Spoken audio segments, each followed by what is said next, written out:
As thousands of Gaza's displaced now flee the refuge that Rafah city has provided in the southern tip of Gaza, renewed concern for their well-being as humanitarians adjust to Israel's latest military operations in the area. The closure of Rafah crossing has severed access to fuel for humanitarian activities, the entry of critical humanitarian items, and curtailed the movement of staff. Protection of civilians for us remain essential, of course, as it is humanitarian asset and supplies, and we are seeking assurances from all parties to the conflict that they should help us to protect those and ensure respect of civilians. We continue to advocate for concrete assurances and actionable measures to facilitate the safe and secure movement of humanitarian cargoes via all routes into and within the Gaza Strip. A major concern is access to fuel for humanitarian operations, which the UN Secretary-General on Monday warned could run out within hours without the reopening of access points into the enclave. And with the reopening of the Karem Shalom crossing, it remains unclear if any fresh aid and supplies have crossed into Gaza since.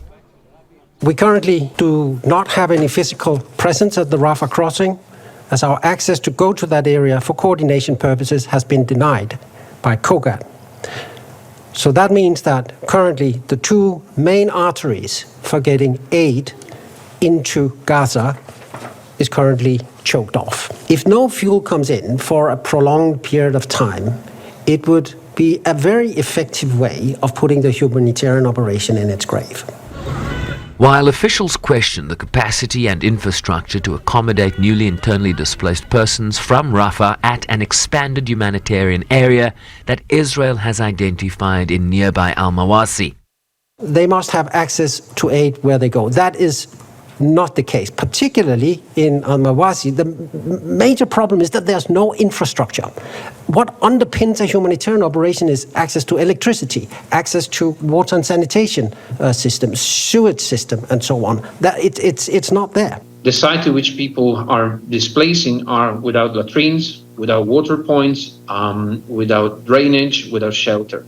And it is impossible to improve the situation in the existing and the new displacement site without the entry of supplies and without the fuel to transport them to the location where the people are concentrated. A view echoed by the Office of the High Commissioner for Human Rights. Israel has strict obligations under international humanitarian law to ensure the safety and access of these individuals to medical care, to adequate food, to safe water, to sanitation. Failure to meet these obligations may amount to forced displacement, which is a war crime. With families and individuals already displaced up to 4 times since the war in Gaza began, concern about their ability to cope. Families' coping capacity has been smashed. Families are hanging on psychologically and physically by a thread. I do not recall meeting a single family, and I met scores, a single family in Rafah who hadn't lost a home or a loved one. All this as the international community continues to warn against a full-scale invasion of Rafah. UN Secretary-General Antonio Guterres warned Tuesday that an assault on Rafah would be a strategic mistake, a political calamity and a humanitarian nightmare. He appealed to those with influence over Israel to do everything in their power to avert even more tragedy. The US State Department has since indicated that it has so far only seen a limited operation in Rafah and continues to press its opposition to a major military operation there. Sherwin Briceby's SABC News, New York.